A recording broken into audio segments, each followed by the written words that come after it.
13h, 14h. Europe 1, 13h. Avec Céline Géraud sur Europe 1, il est 13h18. L'heure d'accueillir vos deux chroniqueurs du jour. Céline pour décrypter l'actualité, le journaliste Yvan Rioufol et le chroniqueur politique Olivier d'Artigol. Bonjour les amis. Bonjour. C'est lundi, ravi de retrouver mon tandem préféré de cette Europe 1, 13h du lundi.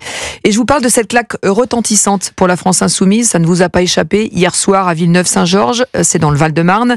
Élection municipale anticipée. Et le député insoumis Louis Boyard a donc été largement battu par la candidate LR Christelle Niasme avec 10 points d'avance. Écoutez-la. J'ai lu en détail le programme de la France Insoumise pour les communes et c'est un programme qui est mortifère pour les territoires. Je peux pas imaginer qu'on laisse demain une ville tomber entre les mains de ce type d'idéologie. Sur un des territoires qui sont gangrénés par des problèmes d'insécurité, on ne peut pas envisager. Clairement, ce sont des candidats qui ont promis je vais vous retirer les caméras de vidéosurveillance. C'est aller à contre-courant aujourd'hui de la logique générale sur nos territoires qui est d'assurer la protection. Et aujourd'hui, on est face à des candidats qui n'hésitent pas à promettre des choses qui sont intolérables et qui mettent en difficulté les populations qu'ils prétendent défendre, les plus fragiles, sur des territoires comme le mien. Donc non, c'est pas possible. Voilà, la candidate LR, donc Christelle Niasme, élue donc avec 10 points d'avance. C'était ce matin sur CNews au programme de LFI. Mais on va écouter la réponse justement de Louis Boyard.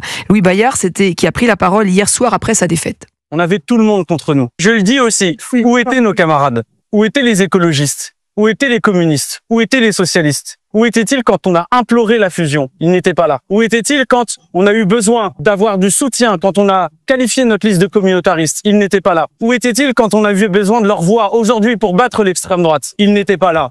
Voilà la réponse de Louis Boyard. Alors, ça devait être une vitrine. Yvan Rioufol, cette ville de Villeneuve-Saint-Georges, une première étape pour LFI avant de conquérir l'an prochain d'autres villes au municipal. C'est un échec, un avertissement pour Jean-Luc Mélenchon? Oui, à tout le moins, Villeneuve-Saint-Georges, c'est considéré comme étant la ville la plus pauvre du Val-de-Marne, je crois. Donc, LFI s'était autopromu comme étant porte-parole de ces quartiers populaires. On est là dans un quartier populaire. Et d'autre part, LFI, pour justifier sa défaite, nous dit que la gauche ne l'a pas soutenu. Mais la gauche n'avait pas mis de liste face à LFI malgré tout. Même s'il y avait eu une distance en effet de la gauche, il n'y avait pas eu de liste concurrente. En revanche, la droite qui se présentait face à LFI était, elle, divisée. Il y avait celle qui a gagné, la liste républicaine et un divers droite, effectivement. Et un divers droite, il n'y avait pas de Rassemblement national. Donc, malgré tout, malgré ce handicap d'une droite divisée, et malgré le fait que la gauche n'avait pas mis d'obstacle, dans le fond, à la liste de la France Insoumise, la France Insoumise se prend une raclée. Donc, cela veut bien dire que la stratégie de la France Insoumise, qui se proclame déjà vainqueur, on y reviendra tout à l'heure peut-être avec le discours de Mélenchon, en disant que Mélenchon reflète ce qu'est aujourd'hui cette France de demain. Cette France de demain, d'abord, reste très minoritaire, Dieu merci, et puis surtout, elle ne se reconnaît pas dans les discours de rupture qui sont portés par la France Insoumise. Et ceci est assez rassurant. Je ne dis pas que dans quelques années, cette stratégie sera payante, mais pour l'instant, elle a subi une grave défaite. Et vous avez raison de le rappeler, Yvan Rioufol, ils n'avaient pas choisi cette ville par hasard, parce que c'est une ville où les électeurs sont plus pauvres, plus jeunes, et souvent immigrés, plus immigrés qu'ailleurs, Olivier d'Artigol. Oui. Alors, c'est un échec quand même retentissant pour la France Insoumise. Oui, c'est un échec, et c'est dans le continuum d'une première défaite sur des élections législatives en Isère à la mi-janvier, où là aussi la défaite avait été rude pour la France Insoumise. Là aujourd'hui, sur une élection municipale partielle qui avait été présentée par les Insoumis comme quasiment un laboratoire national d'une future expérience, d'une future stratégie pour les municipales de 2026. Ça veut dire que l'opération séduction ne fonctionne plus auprès des quartiers? Ça veut dire qu'il y a eu 10 points de mobilisation électorale en plus par rapport au premier tour. Il n'y a pas eu de fusion entre les deux listes de gauche. Le candidat Boyard ayant dit au premier tour, mais de toute façon il n'y aura pas besoin de fusion étant donné qu'on va écraser la liste concurrente de gauche, on sera élu dès le premier tour. Bon, il y a eu une campagne très avec Jean-Luc Mélenchon qui a fait un meeting effectivement avec les soutiens des chapeaux à plumes de la France Insoumise.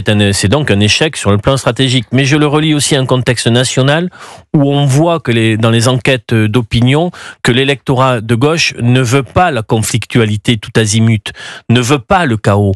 On le voit sur le fait que cet électorat de gauche ne souhaite pas une censure sur les textes budgétaires budgétaire Bayrou. Il y a donc là peut-être quelque chose qui est en train de s'installer concernant la France insoumise, qui est le parti le plus rejeté de tout l'éventail politique. Et quand Louis Bayard dit faites comme nous, assumez d'être une gauche de rupture, quand on voit la stratégie grossière, un peu radicale carrément de Jean-Luc Mélenchon, électoraliste dans les quartiers, on sent qu'il a atteint un point il est embuté, il a atteint un point de rupture, selon vous. Pour l'instant, la France insoumise mise sur le grand remplacement. C'est un terme qui a été employé par Mélenchon, on y reviendra peut-être tout à l'heure. Oui, on en reviendra dans quelques minutes. Et Mélenchon prône une sorte de recolonisation de cette France, de cette vieille France qui, de son point de vue, a disparu. Mais on voit bien que ce n'est pas vrai, que sociologiquement ce n'est pas vrai. Et Mélenchon mise naturellement sur la remobilisation des abstentionnistes. Or, on voit que là, ça a été dit, les abstentionnistes se sont malgré tout remobilisés. Il y a eu 10 points de plus, 40% de participation, c'est assez faible quand même, malgré tout. Mais enfin, avant, c'était 30%.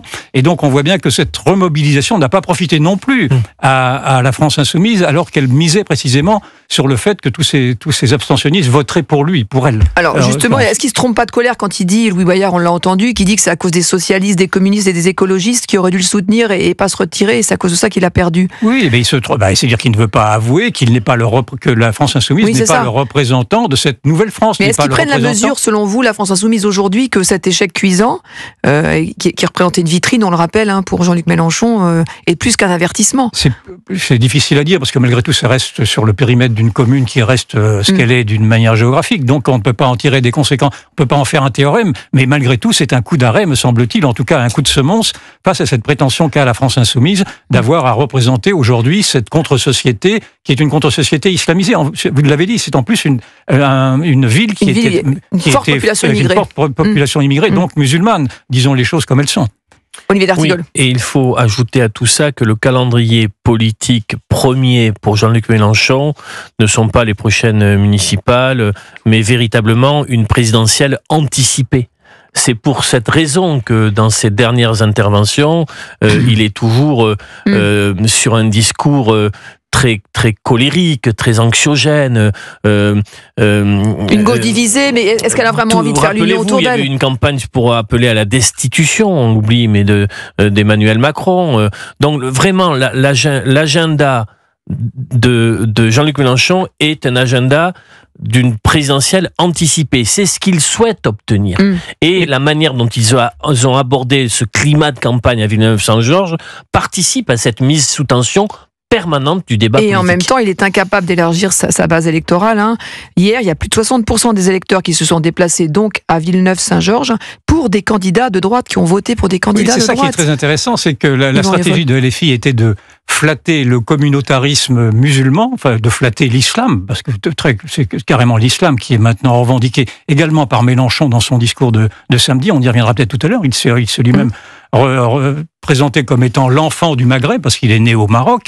Or, donc on pourrait imaginer qu'en effet, cette stratégie de vouloir coller à l'identité la nouvelle identité musulmane puisse intéresser les Français musulmans eux-mêmes. Or, visiblement, par la force des évidences en tout cas, une partie de cet électorat musulman ne se reconnaît pas, n'a pas envie de se reconnaître en tout cas dans cet électoralisme-là porté par LFI, avec en plus effectivement un discours très agressif, un discours de rupture et de mon point de vue un discours de guerre civile. C'est ceci aussi peut-être qui effraie une partie de l'électorat et également de l'électorat musulman, ce que l'on peut bien comprendre. Et dans quelques instants, on va continuer à parler justement de cette défaite cuisante pour LFI et de ce grand remplacement dans les campagnes françaises que revendique Jean-Luc Mélenchon. Et on reviendra aussi évidemment sur le budget et ce risque de censure pour François Bayrou, qui brandit donc le 49.3 pour le passer en force. À tout de suite. Europe 1, il est 13h27.